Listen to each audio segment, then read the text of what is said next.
Okay guys, ang topic natin ngayon is Introduction to Google Classroom.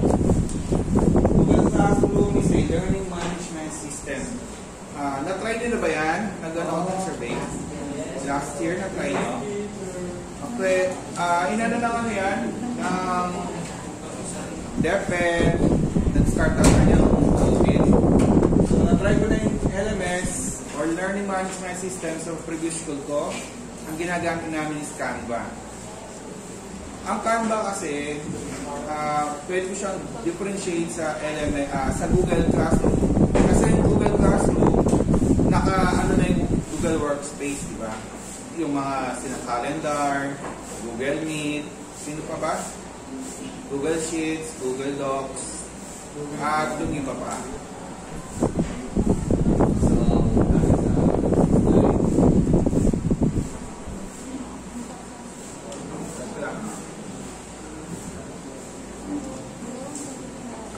What is a learning management system? A learning management system is a software application or web-based technology used to plan, implement, and assess a specific learning process. It is used for e-learning practices and its most common form consists of two elements. A server which performs the basic functionality and the user interface that is operated by instructors, students, and administrators. Ang LMS guys, usually, ano yan, application, kaya nga e-learning or online learning, hindi siya pwede sa desktop na walang internet. Kailangan natin internet para makonect sa server. Hindi ba sa gaming, meron kayong kinoconnect na server? Yun. Isang yun, repository site, nandun lang yung mga server, yan? Isang location ng mga database. So, pag ina-access mo yan, kahit saan maka-access kayo. Basta't meron kayong internet. Pag walang internet, siyempre wala. Then, meron tayong user interface. Mamaya papakita ko.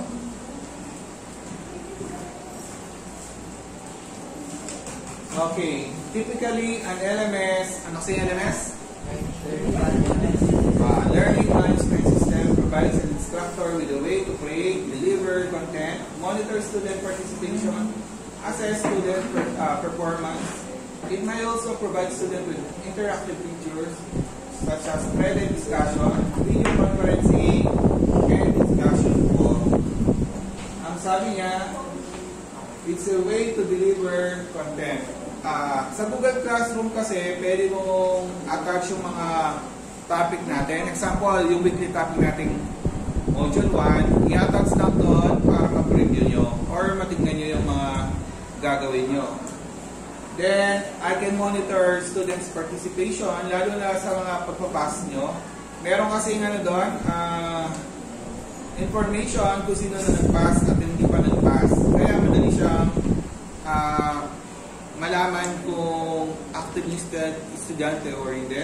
Tapos, yun, I can assess your performance. So, kung bumababa yung grade nyo sa mga store, malalaman ko. At makikita yung mga grade nyo doon, yung mga sa quizzes nyo, lumilitaw siya. Then, Google Classroom is a blended learning platform for schools that aims to simplify creating, distributing, and grading assignment in an entirely electronic format.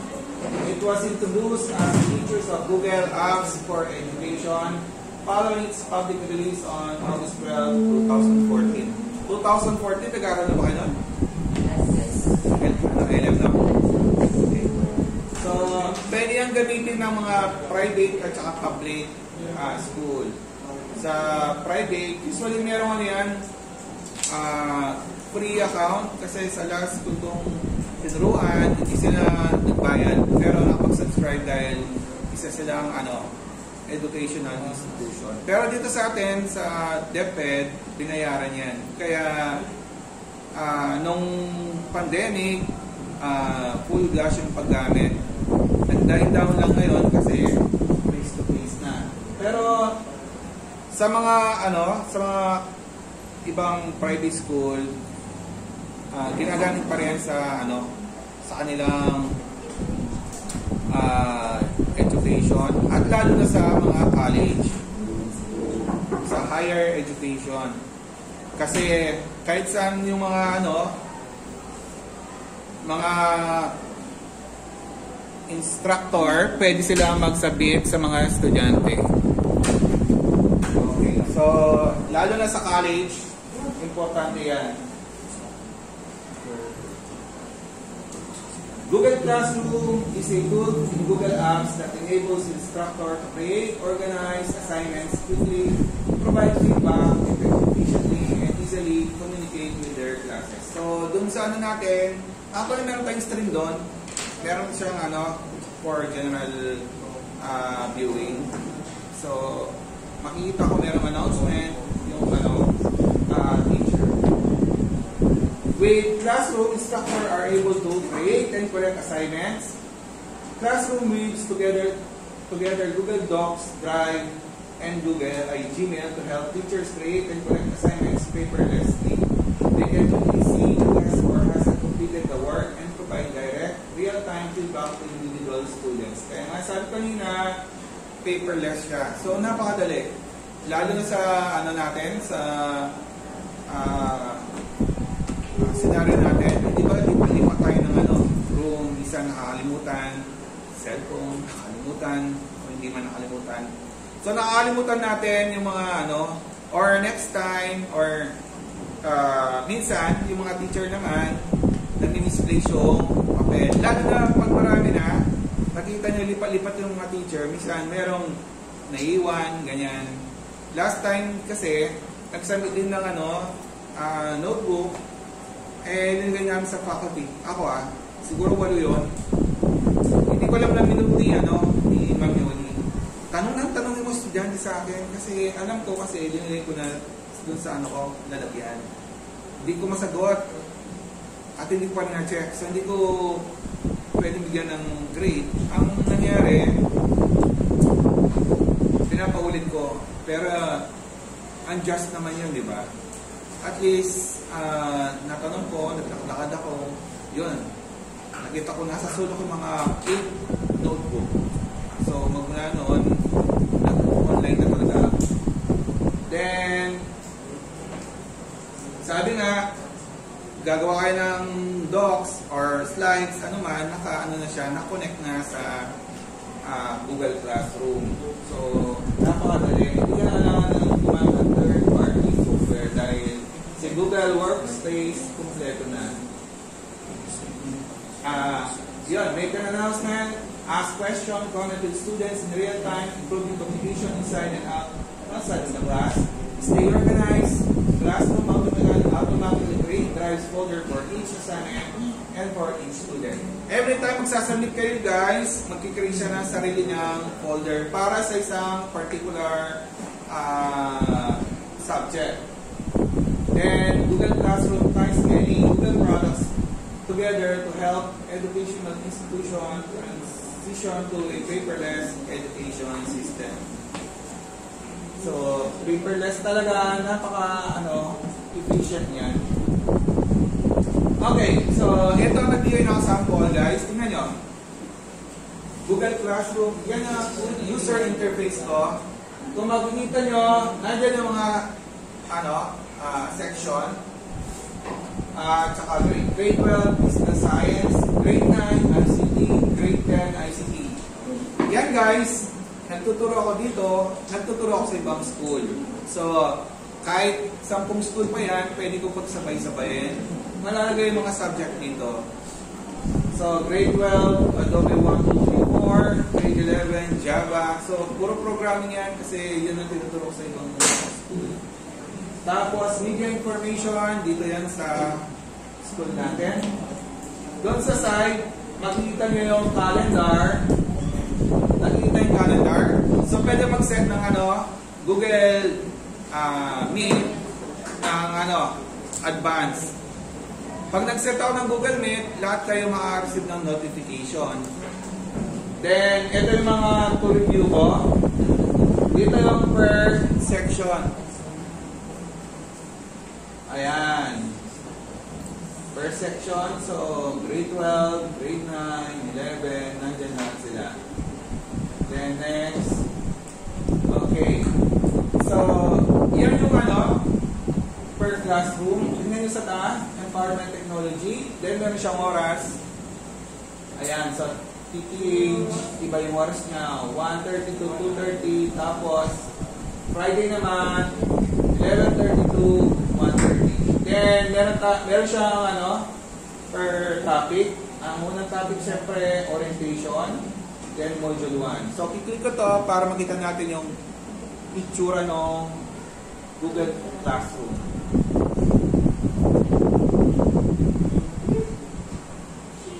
Okay, so before kayo makarating doon, kailangan yung pumunta doon sa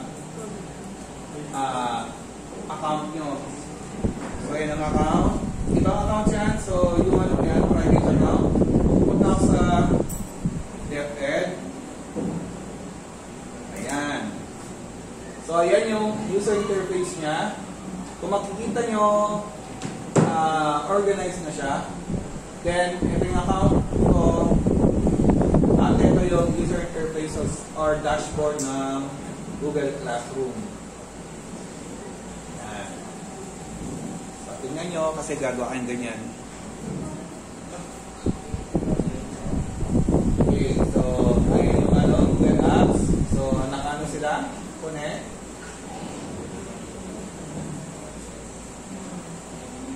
Then, ayun yung toggle switch niya sa main menu.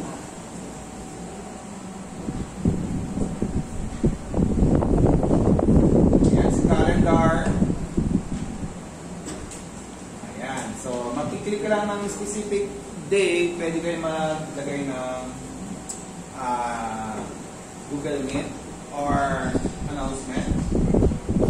So, yung mga classes gamit. Then,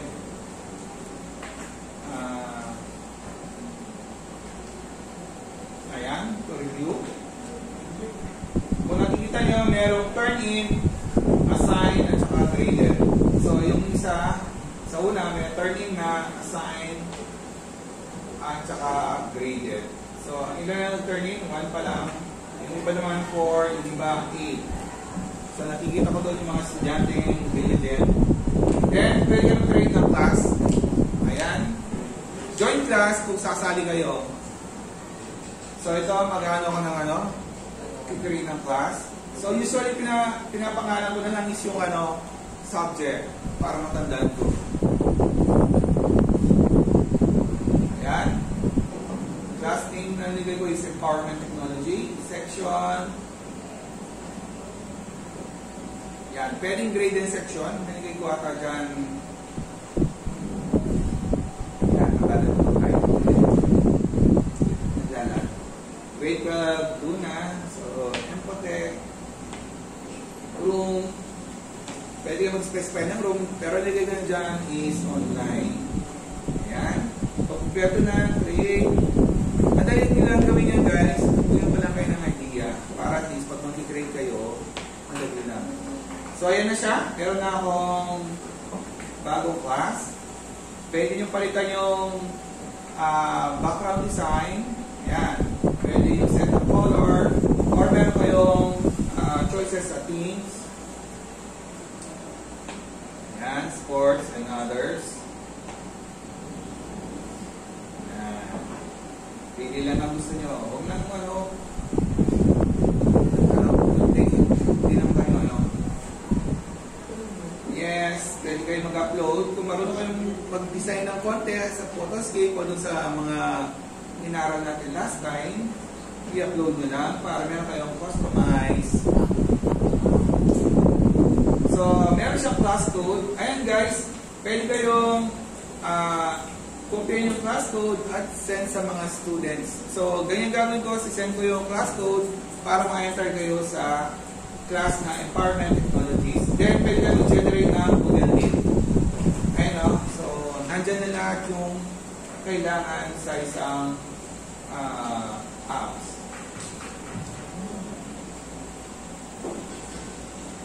Then, ayun ang classroom.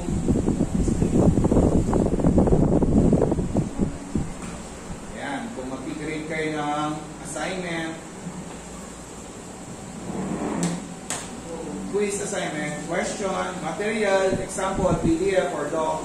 Then, pwede yung gamitin yan para hindi na kayo gumawa ulit. So, example, 12 yung sections, reuse mo lang yung material mo doon. So, dito, maglalagay ako ng topic. Siyempre, first topic natin is Module 1. Ayun yung topic natin. Nakikita ko ng material. Usually, material natin, guys, yung in-upload ko sa inyo na PDF. So, pwede. Ayan, Drive. Pwede kayong mag-connect ng Drive, YouTube, or mag-create ng file, or upload ng file, or mag-create ng link.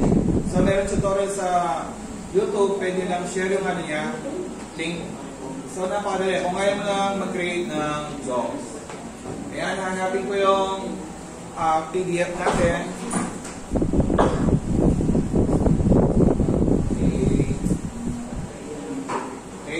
Quarter, week 1, kukunin yung PDF format para hindi mawala yung format ng docs.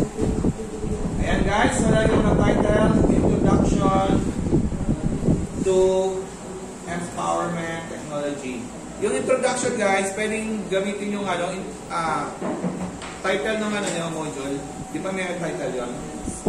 Then, tingnan nyo sa topic. Yan, ano yung topic natin? So, module 1, pindot, then pause, pwede kayo mag-pause or schedule. Kung weekly yung schedule, pwede monthly. So, ayan tayo, meron tayo module 1, mag-create ulit ako ng mag-create ako ng quiz. Dito, tingnan nyo, meron na kagad Google Form. Tingnan yung Google Form, hindi na kailangan pumunta dun sa Google Form na website ng Google kasi naka-integrate na siya. Then, pindutin yun. Lilitaw si Google Form. Naka-arrange na yung mga natin, mga files sa isang location sa Google Drive. Hindi na nilagay yung name nyo or student name at saka section. Example lang ng multiple choice questions. Ayan. Natandaan nyo na yan. Hindi naman yun, di ba? Nadali lang siya, no? Sino hirapan sa Google Form na quiz? Yung ginawa yung Google Form quiz. Nahirapan mo kayo? Hindi man, napakadali. So, basic lang sila.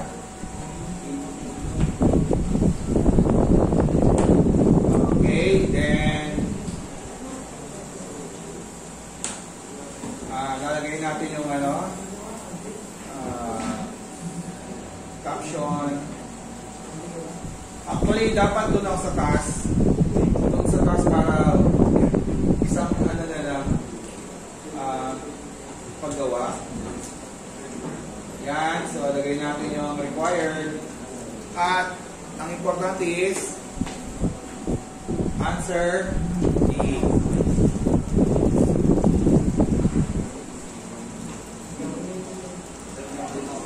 Then, pwede yung generate ng link. Kaya lang hindi na kailangan ng link kasi naka-integrate na siya sa Google Classroom. Ayan, naka-integrate na siya dyan. Then, tingnan nyo guys, meron tayo maglagay ng due date. Example, ginawa nyo na Monday, ang due date is Sabado, pwede yun. Ayan sample lang yan Then, meron siyang specific time para magsara. Sasarado niya, hindi na pwede mag-pass. Then, meron din siya rubric. Ayan, nagkamali ako kasi hindi napasok sa module 1. Nasa siya, separate or wala siyang topic. Ayan, nakalimutan ko lang guys. So, lalagay siya sa module 1. Every time meron kayong bagong topic per week, makikreate kayo ng topic. So, nag-start sa 01, 02 para well-organized sila. Ayan, so module 1, save.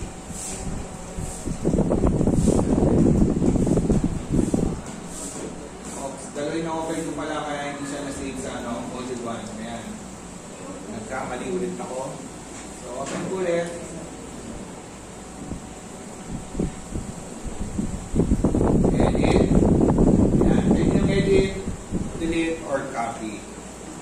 tingnan nyo. Module 1. Kung Module 2, hanapin yung Module 2. And meron na rin siyang rubric. So, ayun. And pwede mong i-reuse or gumawa ng ibang information. Then, dito guys, tingnan nyo. Pwedeng maraming features dyan. Add mo lang yung features. Dito naman sa student, pwedeng mano-mano, pero hindi na natin kailangan mag-mano-mano kasi meron siyang code, di ba? Sisend lang yung code, automatic naman yung student. Then, ayun yung grades, wala pang grades. So, makita na yung score nyo dyan kung diligent yung student or hindi. Okay, pwedeng gumawa ng assignments. Ayan si class folder. Ayan ang mga ginawa natin. Nasa isang repository folder. Ayan ang user interface. So, thank you. Yun ang natin, si Google Classroom.